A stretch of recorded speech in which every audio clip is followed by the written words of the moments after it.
रामायो लक्ष्मण बन के यहरवा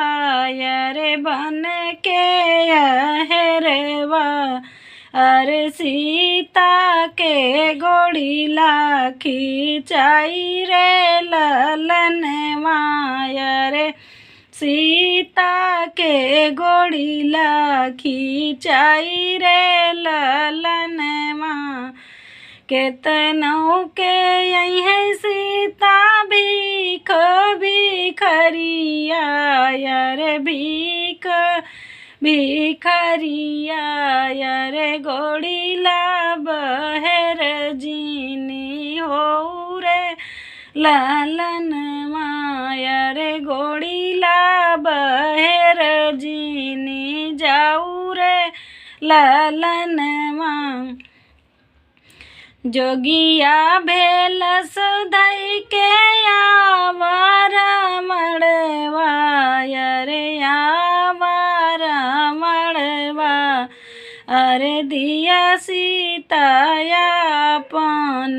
भिख रे लालन माया रे दिया सीताया पान भिख रे लालन माँ तरे धारी सोनमा ऊपर धारी मोतिया ऊपर धारी मोतिया अरे लिया साधुआ पान भिख रे ललनवा अरे लिया साधुआ पान भिख रे ललनवा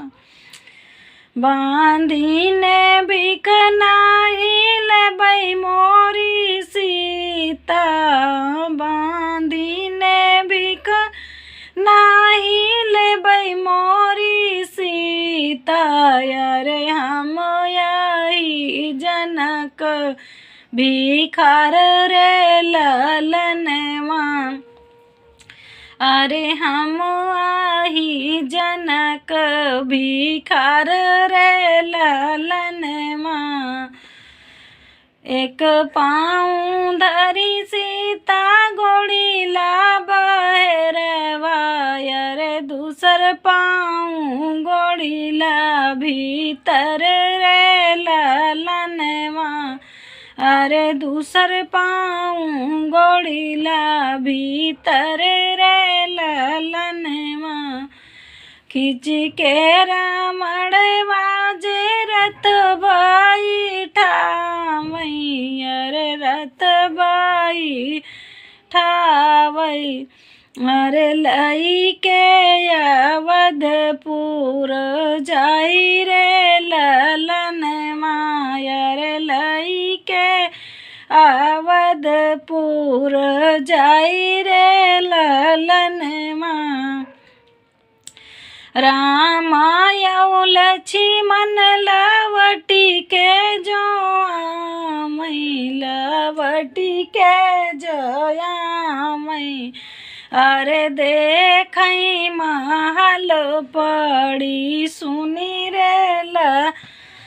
ललन माया रे देखई महल पड़ी सुनी रे ललन माँ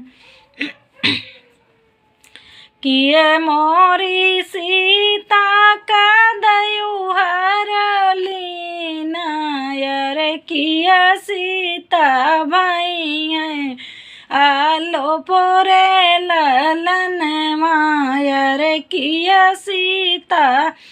भाई है आलो पोरे ललन माँ वही बने माँ से बोलै बन पंछी अरे बोलै बन पंछी नहीं तोरे सीता के दयु हर लीना अरे नहीं सीता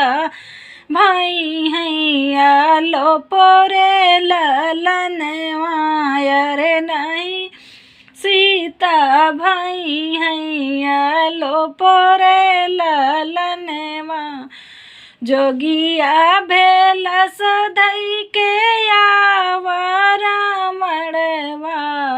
रे आवा रामणवा रे लई गवरथ बैठाई रे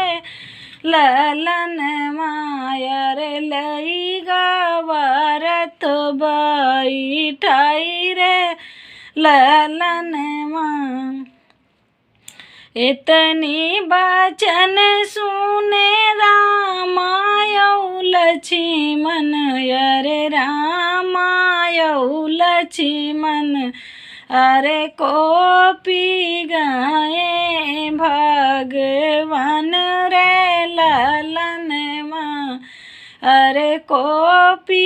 गायन भगवान रे ललन माँ। मारा बोलंका गरद होई जाई है गरद होई जाई है अरे पार लगौ खरिहान रे ललन माँ अरे पार लगौ खरिहान रे ललन माँ। सीता के बदली मंदोदरी लौबै मंदोदरी लौबै अरे का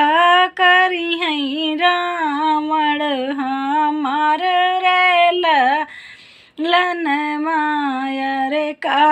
करी है रावण हमार रे ललन